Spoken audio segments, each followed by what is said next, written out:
Hello, and welcome to AIM International's preparatory tutorials for the Information Certification exam.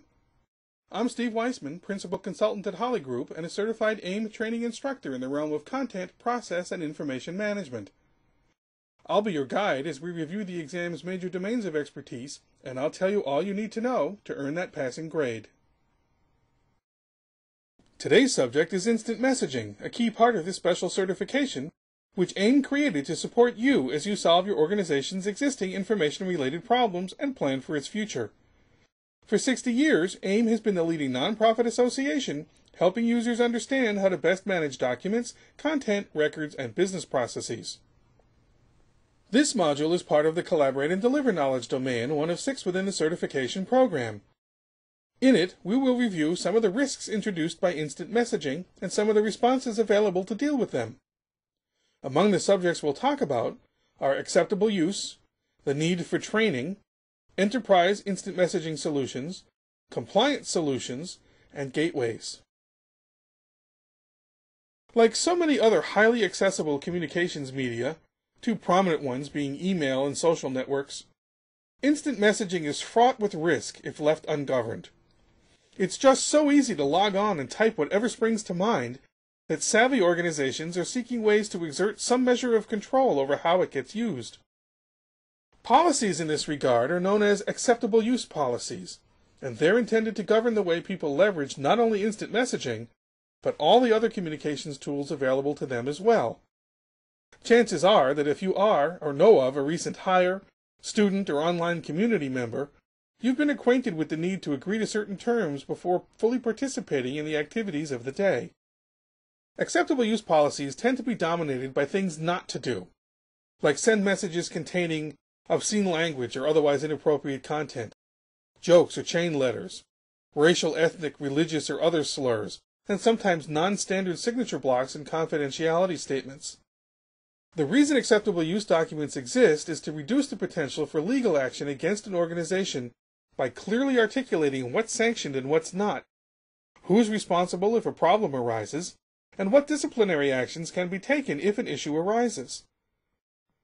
The good ones also are integral parts of broader information security frameworks and are both concise and clear.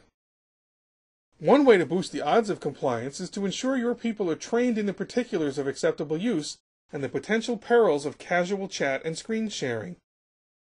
Part of this must also include awareness of the latest developments in malware, spyware, keylogging, phishing, and other illegal invasions of privacy, as well as ongoing innovations in protective technology in these and related areas like information confidentiality.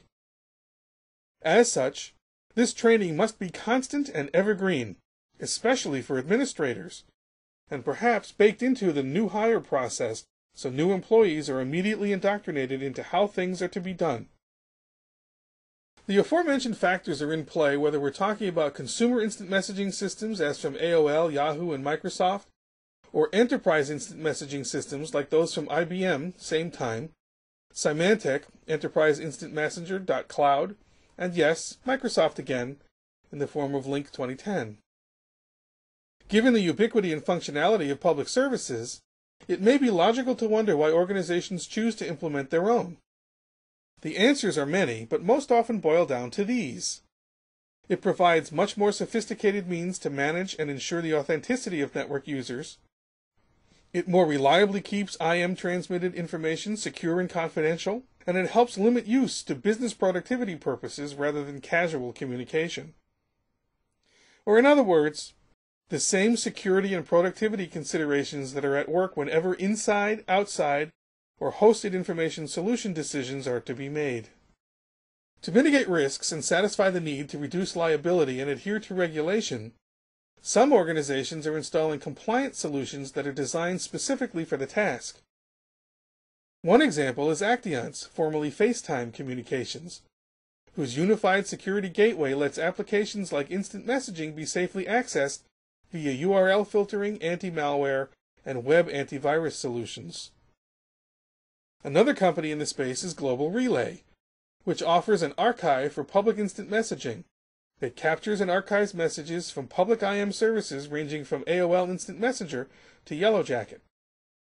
Gateways are another option for mitigating the risks associated with instant messaging.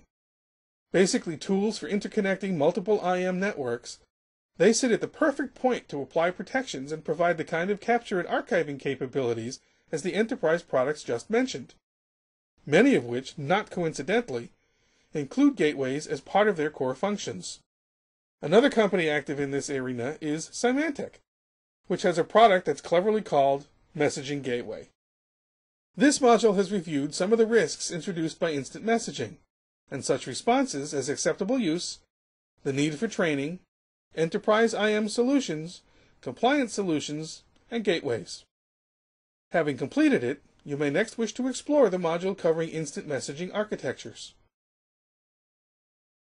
The material you have just reviewed is part of a broader program of study that prepares you to take the Information Certification exam.